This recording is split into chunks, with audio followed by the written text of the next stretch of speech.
For the latest Hellboy news updates, visit hybridnetworkyt.com.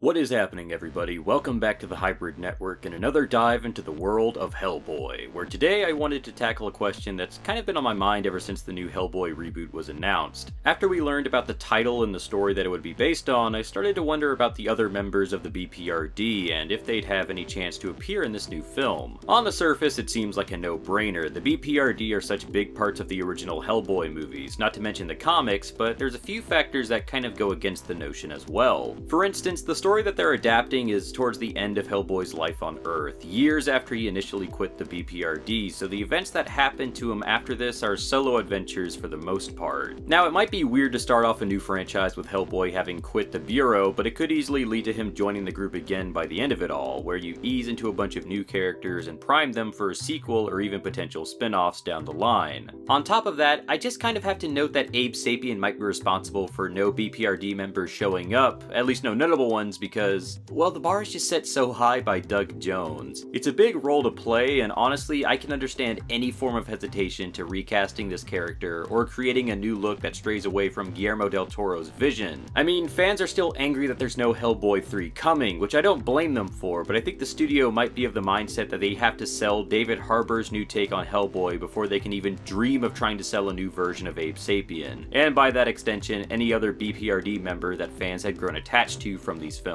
And on that note, I think the biggest reason of all is that they really want to get Hellboy as a character down and sold to the audience. I think having a story focused solely on Hellboy does a huge service for a new interpretation because it gives a lot of room to try and mold a new character and personality for a harder-edged film series, and to try and pave a new path for the future. And believe me, the rest of the BPRD would be really fun to see, I get that, but you've got to nail the title character, and I think the best way to do that would be for the audience to spend time with him on his own as he's figuring out a case of this nature, especially one as daunting as the Queen of Blood. So honestly, I think it would be best to do in this case since we're trying to get to know a new Hellboy, but I mean, what do you guys think? Let me know in the comments down below, I'd love to see what you all have to say on this, and thank you all for tuning in. Don't forget to subscribe to the Hybrid Network to stay up to date on all of our videos as they come out. My name is Luke, and I'll catch you all next time.